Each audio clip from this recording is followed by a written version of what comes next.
CEO's son. Stole my work and took credit for it. When I complained, I got fired and blacklisted.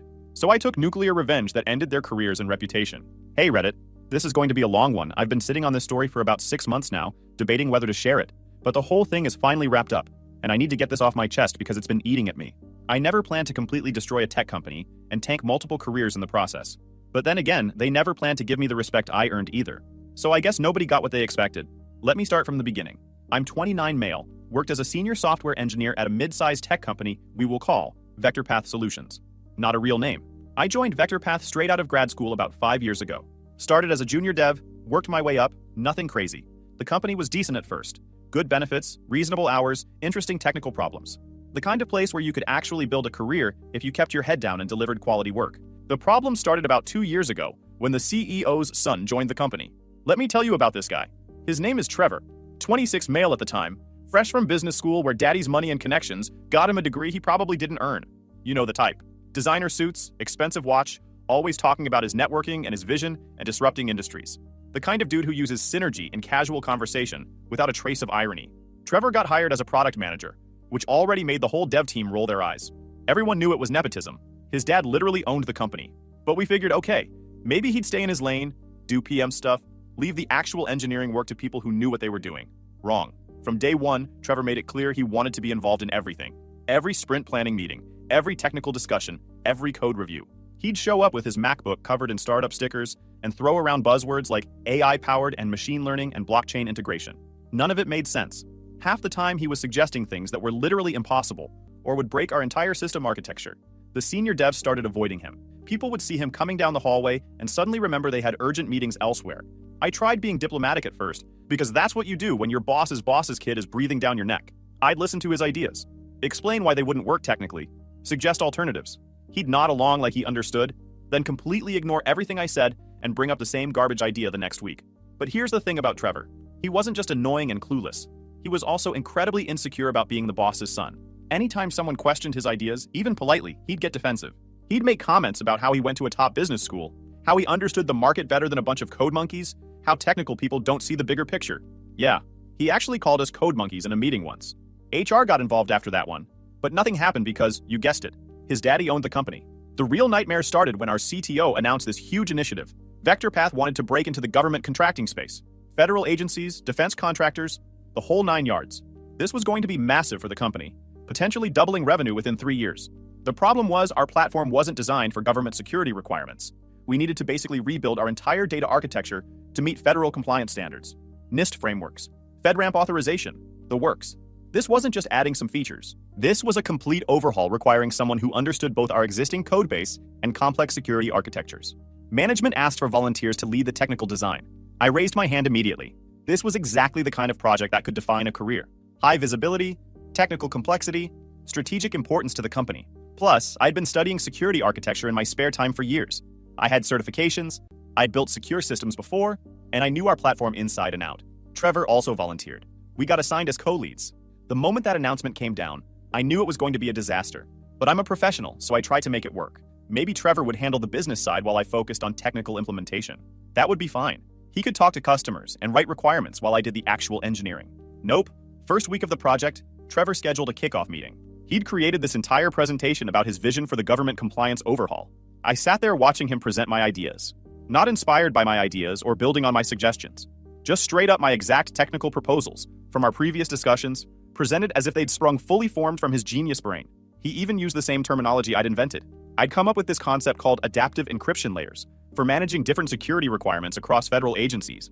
Very specific phrase that I'd spent weeks developing. There it was in his slide deck. Adaptive encryption layers. Copyright Trevor. After the meeting, I pulled him aside. Hey, I noticed your presentation included the technical approach we discussed last week. Just want to make sure we're aligned on who's driving which aspects of the project. He gave me this confused look like I was speaking another language. What do you mean? That's the approach I developed based on my analysis of federal requirements. Trevor, we literally spent 2 hours in your office last Tuesday, walking through exactly this architecture. I have my notes if you want to review them. He shrugged. I mean, maybe we touched on some similar concepts, but this is my technical vision. If you have concerns about the approach, you should bring them up in the proper channels. Proper channels. Translation. Go complain to my dad and see how that works out for you. I let it go. Figured okay, he's insecure, he needs to look good in front of executives, whatever. As long as I got to do the actual work and got credit where it mattered, I could deal with Trevor taking some bows. The next 3 months were absolute hell. I worked insane hours designing the new architecture. We're talking nights, weekends, barely seeing my girlfriend because I was so buried in this project. I created detailed technical specifications for every component, wrote proof of concept code to validate the approach, built security models, documented everything meticulously. Every week we had status meetings with executives, and every week Trevor would present my work as his own. He'd take my documentation, strip out my name, and present it to leadership. He'd talk about the innovative solutions he was developing, the technical challenges he was solving, his deep understanding of federal security requirements. I kept detailed records of everything, every email, every document, every code commit. I had timestamps showing I was the one doing the work. I wasn't stupid. I knew what was happening. I was building a paper trail. Other engineers on the team noticed too. Sarah, one of the senior devs who'd been at VectorPath for 7 years, pulled me aside after one particularly egregious status meeting. Dude, you know he's stealing your work, right? Like everybody can see it. I know. I'm documenting everything. Just waiting for the right moment to escalate. To who? His dad? Good point. But I kept hoping that when the actual implementation started, when we had to write real code and integrate real systems, the truth would become obvious. Trevor couldn't fake his way through actual technical work.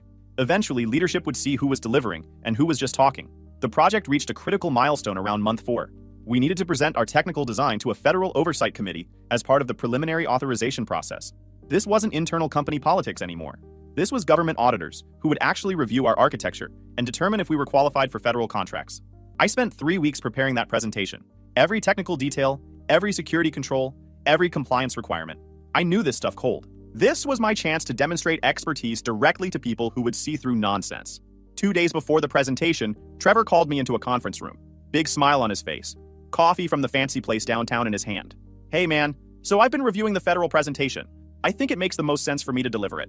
You know, given my role as product manager and my relationship with executive leadership, I felt my stomach drop. Trevor, this is a deeply technical presentation. They're going to ask detailed questions about encryption protocols, access control models, security architectures. This needs someone who built the system. I built the system. He said it so casually, like stating an obvious fact. You helped with implementation details, which I appreciate, but I led the technical design. For a second, I couldn't even speak. This wasn't just taking credit in internal meetings anymore. This was lying to federal auditors. If we misrepresented our capabilities and got caught, we could lose the contract and face legal consequences. Trevor, I have documentation showing every aspect of this design originated from my work.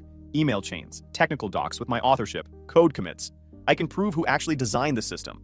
His expression changed. The friendly facade dropped, replaced by something cold. Listen, I don't know what you think you're proving with your little paper trail, but here's reality. I'm the product manager on this initiative. My name goes on deliverables. That's how organizations work.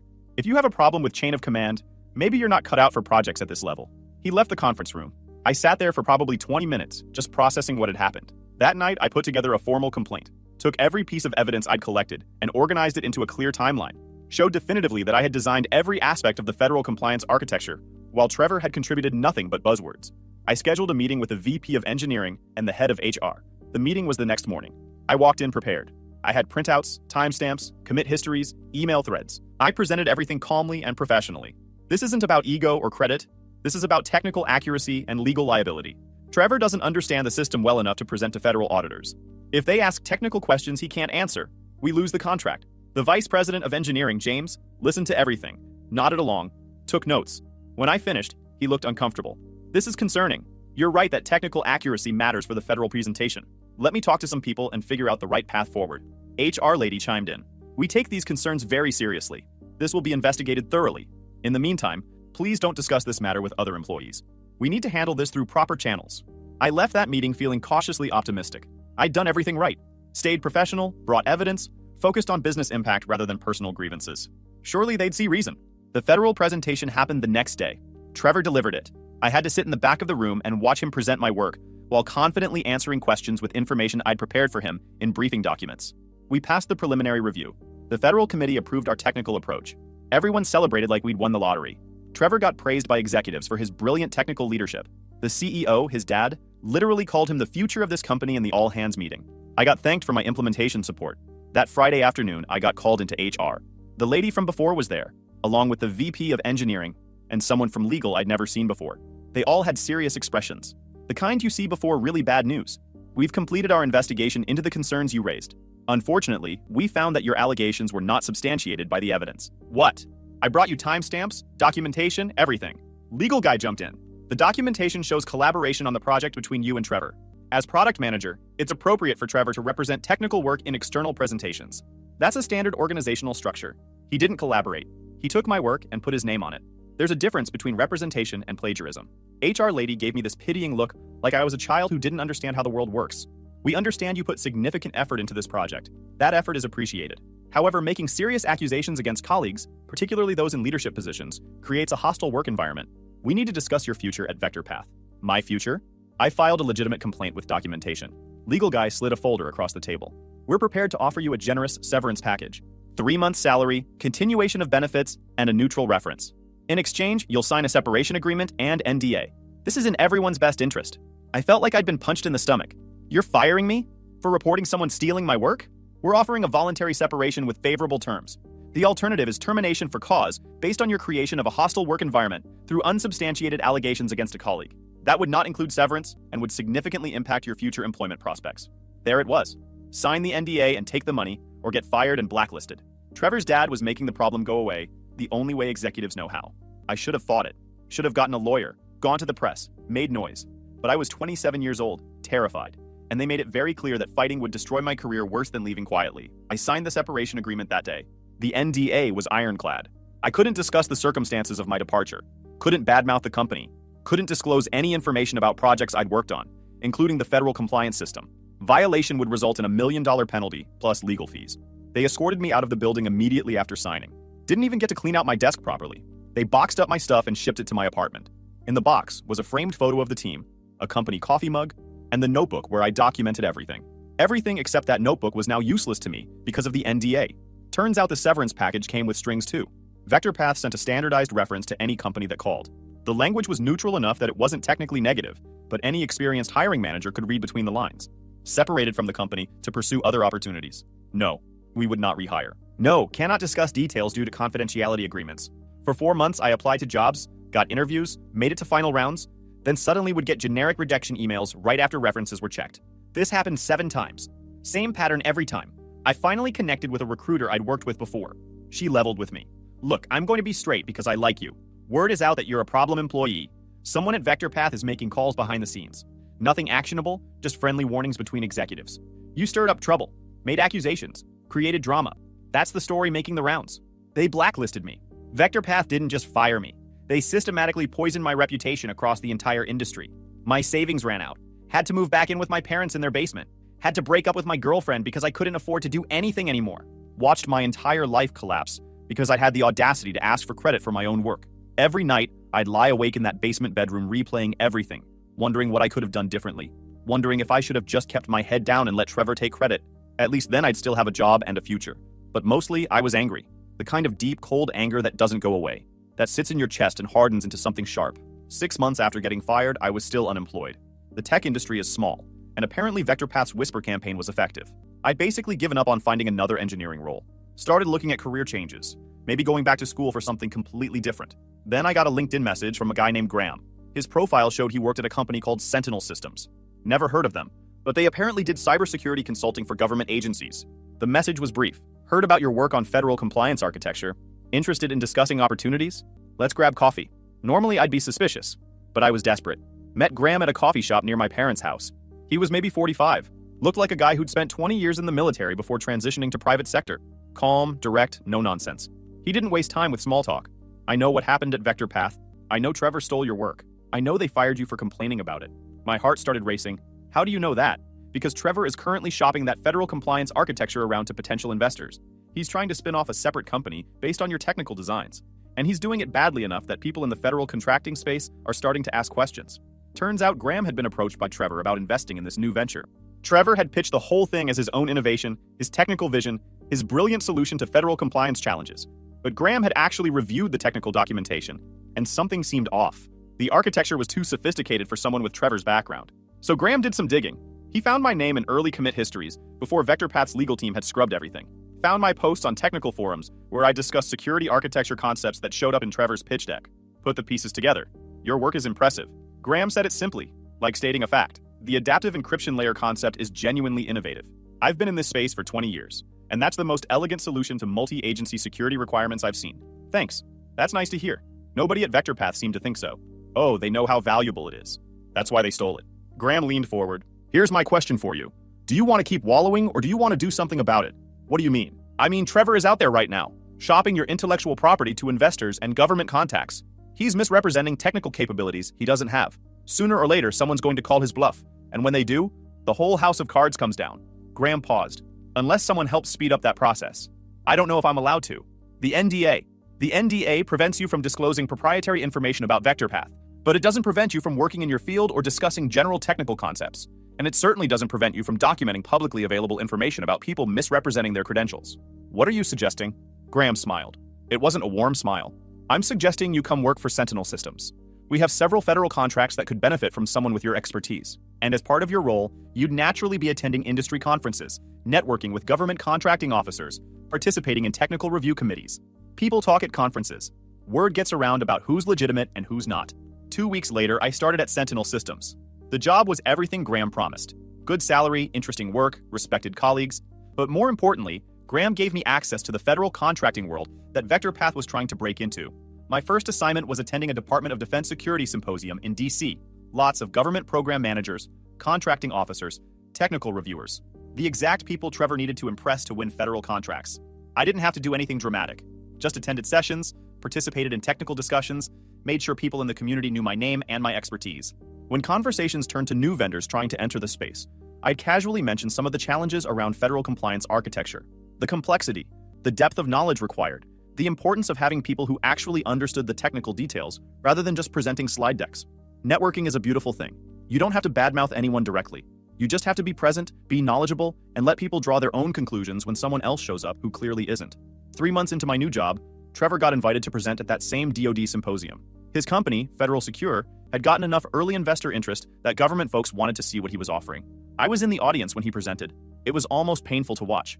He was using my architecture, my terminology, my concepts. But when the Q&A started, things fell apart fast. A senior technical reviewer from NSA asked a detailed question about key management in the adaptive encryption layers. How do you handle rotation cycles across disparate agency environments with different refresh requirements? It was a good question. I knew the answer because I designed the system to handle exactly that scenario. Trevor clearly had no idea what the guy was even asking. That's an excellent question. Trevor stalled. Our approach is to leverage best-in-class solutions that optimize for security and efficiency across the entire ecosystem. Pure word salad. The NSA guy frowned. Yes, but specifically, what's your technical approach to the key rotation problem? We utilize industry-standard protocols in conjunction with innovative methodologies. Another technical reviewer jumped in. Can you walk us through the actual implementation architecture? How does the system maintain separate encryption contexts while allowing authorized cross-agency data access? Trevor fumbled through a non-answer that made it increasingly obvious he didn't understand his own pitch. People in the audience started whispering. A few folks actually got up and left mid-presentation. After the session ended, several government technical reviewers approached me. They'd done their homework. They knew I'd worked on federal compliance architecture before Trevor. They wanted to know what the real story was. I couldn't violate my NDA by talking about VectorPath directly, but I could discuss general technical concepts. I could explain my approach to adaptive encryption layers in theoretical terms. I could walk through the security architecture that would be required to meet federal requirements across multiple agencies. They could see the difference between someone who'd actually built the system and someone who'd memorized a pitch deck. Word spreads fast in government contracting circles. Within weeks, multiple agencies had flagged Federal Secure for additional scrutiny. When you're trying to win federal contracts, the last thing you want is government technical reviewers questioning whether you actually have the expertise you claim. Trevor's company started hemorrhaging investor interest. Turns out venture capital firms don't love putting money into startups when the founder can't answer basic technical questions about their core product. But I wasn't done. See, there was another angle I'd been working. Graham had introduced me to someone at the Federal Trade Commission who specialized in investigating fraudulent business practices.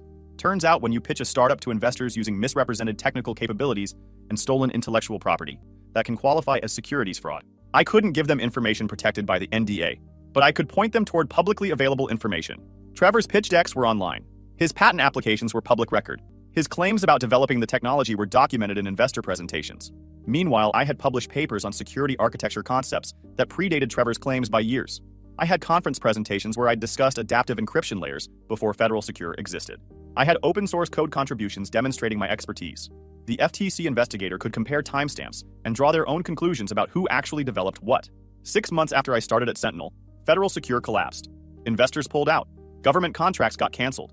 Trevor tried to salvage things by bringing in actual technical talent, but it was too late. The company's reputation was destroyed. But the real fireworks came when the investigation reached back to Vector Path. See, here's something I learned about NDAs. They protect confidential business information. They don't protect illegal activity. And corporate executives systematically blacklisting a former employee in retaliation for reporting misconduct? That's illegal. I kept records. Every rejection email. Every weird conversation with recruiters who'd heard whispers about me. Every company that suddenly went cold after reference checks. I documented the pattern. My lawyer. Yeah, I finally got a good lawyer once I had Sentinel money. Sent a letter to Vector Path's legal department. Very professional. Very detailed. Pointed out that their retaliation campaign violated several federal and state employment laws. Noted that we had substantial evidence. Mentioned that we were prepared to file suit unless they wanted to discuss resolution. Vector Path's lawyers freaked out. Corporate retaliation cases are expensive, public, and almost impossible to defend when the plaintiff has documentation. They came back fast with a settlement offer. I didn't want money. I mean, okay, I took some money, but what I really wanted was them to fix what they'd broken. The settlement terms were simple. Vector Path would send corrected reference information to every company I'd applied to, acknowledging I'd left due to an internal dispute that had been resolved in my favor. They'd send a letter to industry contacts clarifying that any negative information about me was inaccurate. They'd remove all record of termination for cause from their systems. And they'd officially acknowledge in writing that I was the primary architect of their federal compliance system. Oh, and I got a year's salary as damages. Plus, they covered all my legal fees. And they had to update their internal policies around IP attribution and employee complaints. The CEO, Trevor's dad, had to sign off on all of it personally. But we weren't done yet. Remember those federal investigators looking into Trevor's company? Well, they'd also started looking at Vector Path's role in the whole situation. Turns out there were questions about whether Vector Path had improperly transferred IP to Trevor when he was setting up Federal Secure, whether the CEO had given his son proprietary technology to start a competing venture. That investigation went on for months. I wasn't directly involved, but Graham kept me updated. Apparently it got ugly inside Vector Path. Board members demanding answers. Shareholders filing lawsuits. The whole executive team having to testify about what they knew and when they knew it. The CEO ended up resigning. Took an early retirement package to avoid being pushed out publicly. Trevor was effectively radioactive in the tech industry. No legitimate company would touch him after the Federal Secure disaster. Vector Path survived, barely. They brought in new leadership, settled the shareholder suits, and tried to rebuild their reputation. But they lost the federal contracting opportunity. Too much scrutiny. Too many questions about their technical capabilities and internal practices. All those government contracts they'd been pursuing, the ones my architecture was supposed to win for them, those went to other companies, including several that went to Sentinel Systems, where I led the technical implementations. I'm not going to pretend this feels like pure victory. It doesn't. I lost 2 years of my career, went through hell, damaged relationships, watched my entire life get turned upside down because I asked for basic professional respect. But Trevor lost everything. His startup, his reputation, his future in the industry he was supposed to dominate. His dad lost his company and his legacy. Vector Path lost hundreds of millions in potential federal contracts. Meanwhile, I'm a senior solutions architect at Sentinel making almost double what I made at Vector Path. I lead major federal projects, I present at conferences, I publish papers that actually have my name on them. Last month, I got invited to speak at a cybersecurity summit. Guess who was in the audience? Trevor. He'd gotten a job at some small consulting firm, probably through family connections. He looked miserable. After my presentation, he tried to approach me. I walked right past him without making eye contact. Some people aren't worth the energy of acknowledgement. Sarah, my old coworker from Vector Path, reached out recently. She'd left the company after the whole scandal broke. Told me most of the original engineering team had scattered to other jobs. Nobody wanted to stay after seeing how management treated people. She asked if I felt vindicated. Honestly, I'm not sure that's the right word. Vindication implies you were fighting to prove something. I wasn't fighting for validation. I was just forcing people to face consequences they'd spent a lot of energy trying to avoid. You want to steal someone's work? Fine. But you better actually understand what you stole. You want to fire someone for telling the truth? Okay. But don't be surprised when that truth catches up with you later. You want to blacklist someone to protect your reputation? Go ahead. Just remember that reputations can be rebuilt.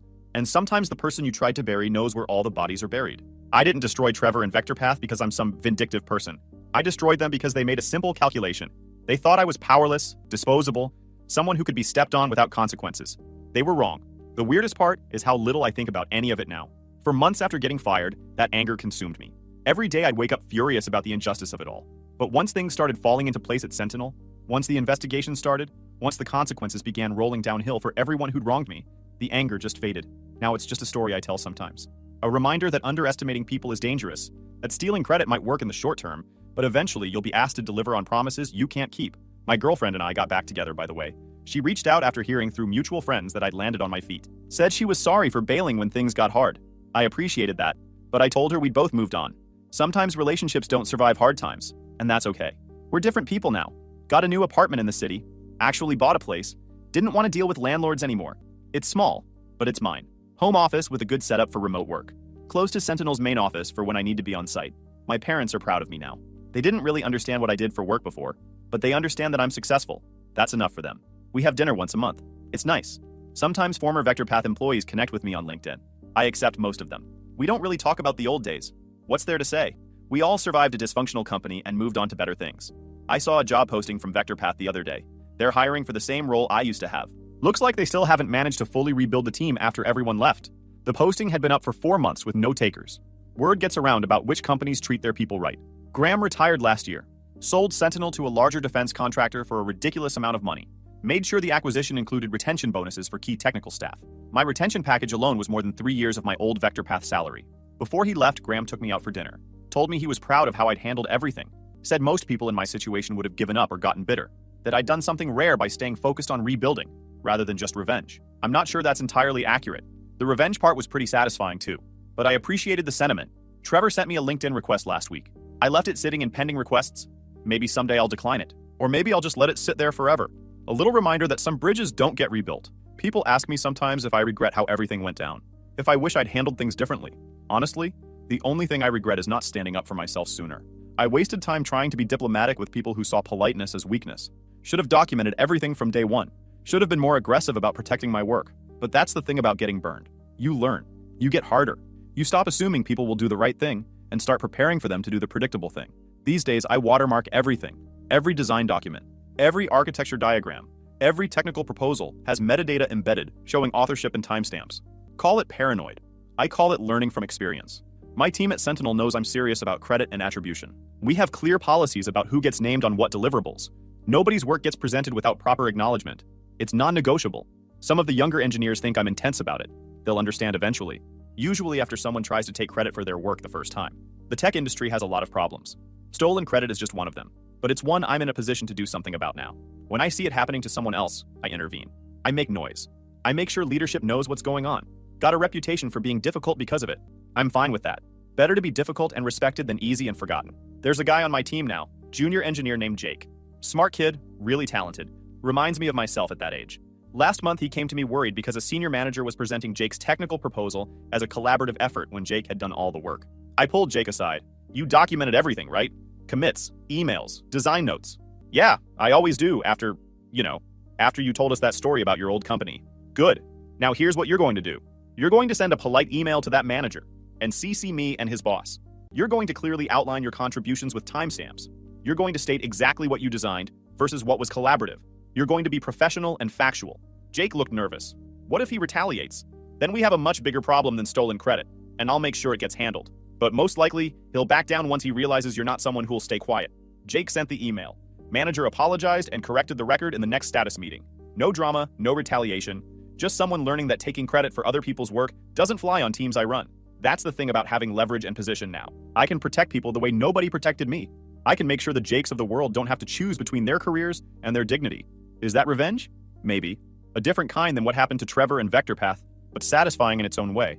I'll probably never know the full extent of what happened inside VectorPath after everything imploded. The lawsuits, the investigations, the board fights, all that plays out behind closed doors in conference rooms I'll never see. But I know enough. I know Trevor's name is mud in every industry circle that matters. I know the CEO's legacy is permanently tarnished. I know the company he built is a fraction of what it could have been. And I know I sleep pretty well at night now. No more lying awake replaying conversations, wondering what I could have done differently. No more anger burning a hole in my chest. Just the quiet satisfaction of knowing that sometimes, eventually, the right people face the right consequences. That's enough. Update. Since people keep asking, no, I haven't heard from Trevor directly, except that LinkedIn request. No, I don't plan to accept it. Some doors don't need reopening. Yes, I'm still at Sentinel's successor company after the acquisition. Different name, same work, same team. Still leading federal projects. Still publishing papers. Still making sure my engineers get proper credit. The legal stuff is all resolved. Settlement agreements are final. NDAs are structured, so I can discuss what happened in general terms as long as I don't disclose specific proprietary technical details. Hence this post being okay to write. Someone asked if I feel bad about destroying Trevor's career. Honest answer? Number. He had every advantage. Money, connections, education, opportunities most people never get. He chose to use those advantages to steal from someone with less power. That's not bad luck or a mistake. That's character. Character has consequences. He's learning that now. Someone else asked if the whole thing was worth it. Worth the stress, the unemployment, the fights, the legal fees, all of it. Yeah, it was. Not because I got revenge or money or a better job, Though those things are nice, but because I proved something to myself, that I wasn't going to stay down. That getting knocked down doesn't mean you lost. It just means you're on the ground for a minute before you figure out how to get back up. Some people stay down. They let bitterness and anger and defeat define the rest of their lives. I get it. It's easier to stay down than to do the work of getting back up. But staying down felt like letting Trevor and his dad win, and I wasn't going to give them that. So I got up, did the work, rebuilt, and made sure that on the way back up, there were consequences for the people who kicked me when I was down. That's the story. No perfect ending where everyone learns a lesson and shakes hands. Just reality. Some people win, some people lose, and sometimes the person everyone counted out ends up on top. Life's funny that way.